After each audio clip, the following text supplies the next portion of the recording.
नवरात्र विशेष रेसिपी चालू आहे। तर आज बनवते अष्टमीच्या दिवशी आवर्जून केली जाणारी कन्यापूजनासाठी लागणारी काळ्या चण्याची भाजी आणि पुरीची रेसिपी व्हिडिओ। नमस्कार, मी स्वप्ना वायकर, वायकर्स किचनमध्ये तुमच्या सगळ्यांचं मनापासून स्वागत करते। तर बघा, या काळ्या चण्याची भाजी आणि पुरी केली जाते। गोडाधोडाचेही पदार्थ केले जातात, पण मी शॉर्टकटमध्ये दाखवली। अगदी ज्या ऑफिसवरून स्त्रिया घरी येतात आणि त्यानंतर त्यांना हे कन्यापूजनाचं सगळं आवरायचं असतं, तर त्यासाठी ही रेसिपी आहे। तर खूप जास्त पदार्थ दाखवलेले नाहीत, पण भाजी आणि पुरी दाखवलेली आहे। चमचमीत अशी भाजी झालेली आहे। व्हिडिओ स्किप न करता बघा। चणे स्वच्छ धुवून घेतलेत। पहिले भिजत घातले होते, साधारण 4 ते 5 तास कमीत कमी, आणि 7 ते 8 तास जास्तीत जास्त भिजत घालायचे। थोडीशी हळद टाकायची, चवीनुसार मीठ टाकायचं, दालचिनीचा 1 तुकडा आणि तेजपत्ता टाकून हलवून घ्यायचं आणि कुकरच्या 5 ते 6 शिट्ट्या घ्यायच्या। प्रत्येक कुकरचा अंदाज वेगळा असतो शिट्ट्यांचा, तर तुमच्या कुकरच्या अंदाजानुसार तुम्ही शिट्ट्या काढू शकता। तर आता वाटण दाखवते। देवीच्या नैवेद्यासाठी तर ही आपण कांदा लसूण विरहित करतोय, तर त्यासाठी मी 2 टोमॅटो घेतलेत। बघा, 2 अख्खे टोमॅटो चिरून घेतलेत।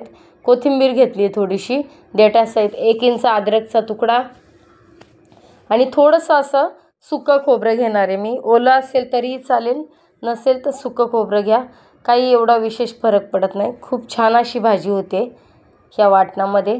आणि देवीच्या प्रसादाचा कोणताही आपण प्रसाद करायला गेलो तर तो स्वयंपाक व्यवस्थितच होतो। तर बघा, अशा पद्धतीचं वाटण करून झालंय। तर आता फोडणी द्यायची आहे।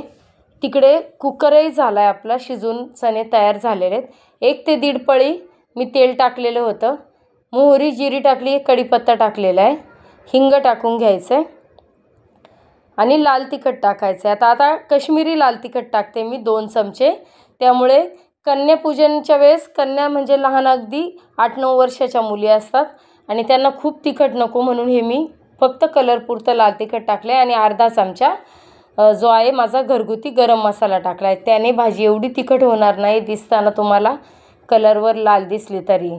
तर आता वाटण जे केलेलं आहे ते वाटण आपण काढून घ्यायचं आणि व्यवस्थित असं हे वाटण सगळं हलवून घेऊन परतून घ्यायचं चांगलं।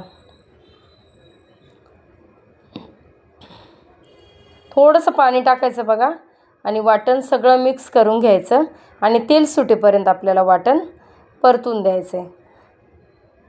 तर आता बऱ्यापैकी या वाटणाला असं तेल सुटलेलं आहे, पाहू शकता।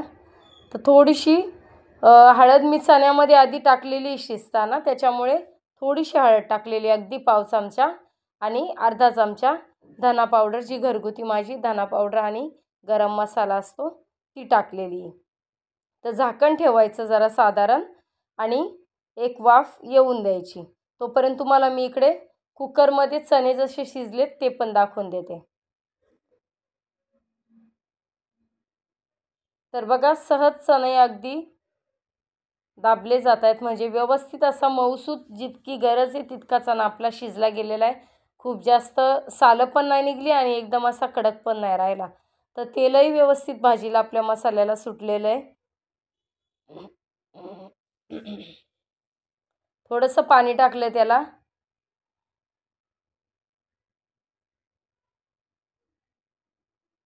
अशा पद्धतीने मसाला परतला झाकणावर पाणी टाकून, की अजून छान असा तो आतमध्ये मुरला जातो आणि भाजीच्या टेस्टमध्ये भर पडते। म्हणून झाकण ठेवून त्याच्यावर आपल्याला शक्य असेल तर थोडंसं पाणी टाकायचं आणि मसाला व्यवस्थित असा आतमधून परतून द्यायचा। आता चणे जे आहे कुकरमध्ये ते टाकून घेतलेत। गरजेनुसार पाणी टाकायचं आहे थोडंसं, कारण चणे जरी शिजलेले असले तरी पाणी त्याच्यात टाकून थोडीशी ही भाजी आटवली की खूप छान अशी तिला टेस्ट आणि टेक्स्चर येणार। चवीनुसार थोडं मीठ टाकून घेतलं, कारण शिजतानाही मी मीठ टाकलं होतं। तर अशा पद्धतीने बघा, झाकण ठेवून घेते। थोडंसं जागा ओपन ठेवायची आणि झाकण ठेवायचं, पूर्ण अगदी झाकून ठेवायचं नाही, त्यामुळे तरी जाण्याची शक्यता असते।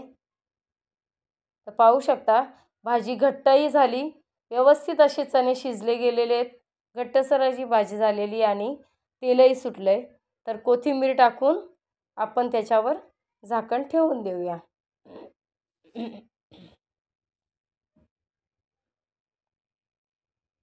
तर आता पुरीचं पीठ मळून घेतलं आहे. साधारण गव्हाच्या पिठामध्ये साखर, मीठ, थोडासा अगदी अर्धा चमचा रवा, अर्धा चमचा साखर, चवीनुसार मीठ आणि 1 चमचाभर तेल टाकून पीठ मळलेलं आहे. मी दाखवलं नाही कारण थाळ्यांच्या ज्या रेसिपी केलेल्या गणेश चतुर्थी विशेष थाळीमध्ये डिटेल पुरीचं पीठ कसं मळायचं हे दाखवलेलं आहे.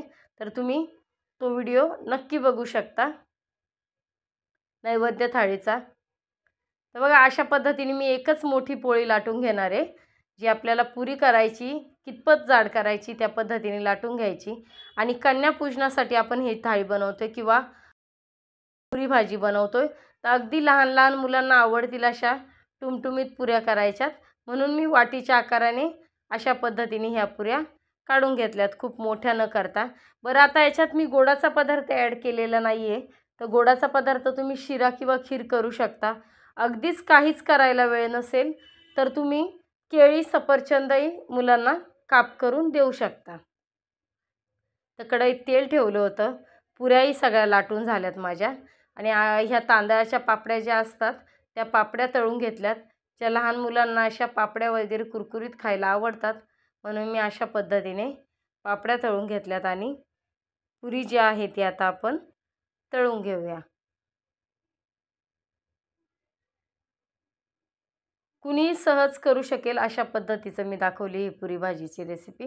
कारण प्रत्येकाला शक्य नसतं दिवसभर घरात राहणं, नवरात्र जरी असली तरी. आणि त्यांना हे कन्यापूजनाचं करायचं असतं, तर त्यावेळेस साध्या सोप्या पद्धतीने संध्याकाळी आल्यानंतर अशा पद्धतीची ही पुरी भाजी आणि एखादा गोडाचा पदार्थ किंवा काही शक्य नसेल तर फलाहार देऊ शकता, म्हणजे केळी वगैरे देऊ शकता. अशा पद्धतीचे तुम्ही ट्राय करू शकता.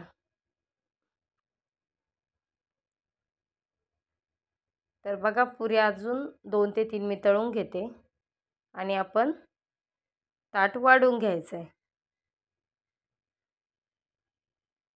तेल एकदा तापलं ना की पुऱ्या बघा कशा टुम्म फुगल्या जातात. अगदी फास्टमध्ये होतात आणि तेलही पुरीत राहत नाही. त्यामुळे पुरी तळताना तेल व्यवस्थित तापून द्यायचं आहे आणि मग पुऱ्या अशा तांबूस कलरवर काढायच्यात. अजिबात घाई करायची नाही पुरी काढायला. बघा, पुरी तळून झाली की तेल एकदम शांत होतं आणि ते तेल थांबलं जातं, जेणेकरून आपल्याला समजतं की आपल्या पुऱ्या तळून झाल्यात. तर बघा अशा पद्धतीने मी थोड्या पुऱ्या तळून घेतलेल्या आहेत. इकडे भाजी दाखवते तुम्हाला, भाजीला तवंग कसा आलेला आहे. गरमागरम अशी काळ्या चण्याची भाजी झालेली आहे. अगदी लालसर दिसताना दिसते, पण ती तितकी तिखट नाही आहे. लहान मुलांना सोसवेल अशाच पद्धतीची आहे. तर या तांदळाच्या पापड्या पहिल्या वाढून घेते. टम्म फुगलेली पुरी ठेवायची आहे.